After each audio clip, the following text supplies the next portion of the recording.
This is Fox 5 News at 10.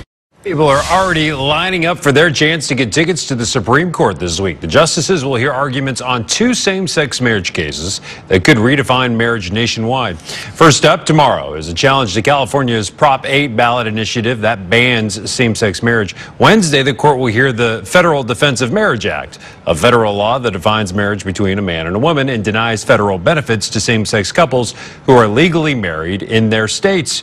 Joining me now to discuss gay marriage and the role it plays in politics is Democratic strategist Ryan Clayton and Republican strategist Jack Burkman.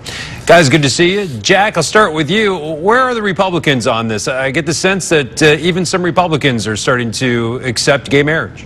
Yeah, there's some change, but I don't think you'll see fundamental change within the party. I think what Rob Portman did a couple of weeks ago, there's a price to pay for that, because you have a guy like Portman, you know, you're marketing yourself fraudulently as a social conservative, taking all that money, and then as soon as the elections are over, you come out and say, well, now I support gay marriage. Well, that's because his son is gay. Well, he could, I hear you, but he could, when he knew that at the time 6 months ago, he was bucking for Romney's VP slot. He could have told the world then, but he chose not to. He chose to conceal all that. And I think there was really a terrible fraud perpetuated there. Look, Brian, politically, Brian, the whole thing, the Republicans really can't change on this issue. We need the southern base. We need the what we have left of a western base. I don't think you're going to see any fundamental change. I think you're going to see a few stragglers here and there, but that's it.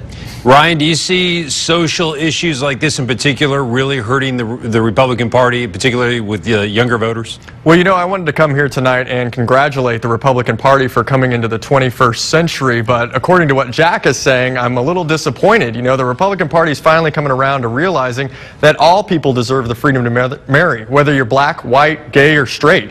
You know, and I think that what needs to happen now in the Republican Party is they need to have a come to Jesus. And they need to realize that if they keep trying to tear our country apart with all this divisive language and this divisive rhetoric and passing these laws on the backs of gay people and immigrants and other people in this country, that just doesn't have a long shelf life in American politics. Yeah, Ryan, but you can't blame the Republicans here. One of the cases is a California ballot initiative. California is one of the most liberal states in the country, and it decided it did not want gay marriage. Yeah, and who was pushing that ballot initiative in California? It was conservative national interests. Yeah, but who put votes this on for the ballot? That put this on the ballot in states around the country. If the Republicans want to get right on this issue, then not only do they need to talk Brian, the talk, they need to walk the walk and go to all these states where they pass these laws. You got to understand, the Republican Party stands for principles. I mean, maybe there's some truth in what Ryan is saying. We might be able to score some political points by sliding to the left on this issue and being coy about it. But guess what?